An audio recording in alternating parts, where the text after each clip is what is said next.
Top quality और consistent performance के लिए सिर्फ सिल्वर पंप नाम याद रखना। દેવાયત ખવડે ખખડાવ્યા છે હવે હાઈકોર્ટના દ્વાર। હુમલા મુદ્દે પોલીસ ફરિયાદ ન નોંધાતા હાઈકોર્ટમાં તેમણે અરજી કરી। આરોપી સામે ફરિયાદ નોંધવાની દેવાયત ખવડે માંગ કરી છે।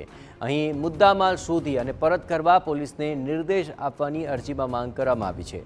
કસૂરવાર પોલીસ અધિકારીઓ સામે પણ કાર્યવાહી કરવા તેમણે રજૂઆત કરી।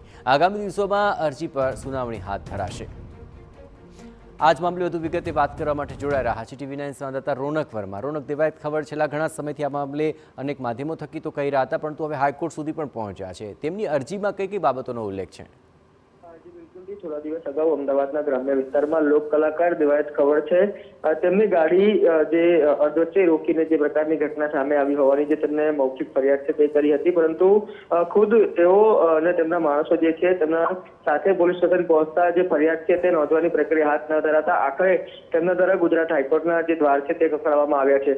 મહત્વની વાત છે કે દેવાયત ખાવાડે કરેલી અરજીમાં જુદી જુદી રજૂઆતો છે તે કરવામાં આવી છે, જેમાં કસૂરવારો સામે યોગ્ય પગલાં લેવામાં આવે। ન માત્ર એટલું પરંતુ જે પોલીસ અધિકારીઓએ તેમની ફરિયાદ નથી લીધી તેમની સામે પણ જે કાર્યવાહી છે તે કરવામાં આવે। આ ઉપરાંત જે તેમના મુદ્દામાલનું નુકસાન થયું છે તે અંગે પણ યોગ્ય દિશા નિર્દેશ આપવામાં આવે।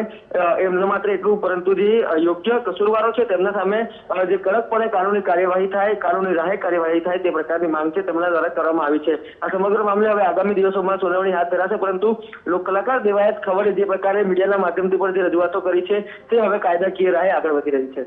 બિલકુલ રોનક, તમામ ગતિવિધિઓ પર આપ નજર રાખતા રહેજો। જોવાનું રહેશે કે સુનાવણી દરમિયાન આ સમગ્ર મામલે શું પ્રક્રિયા સામે આવે છે।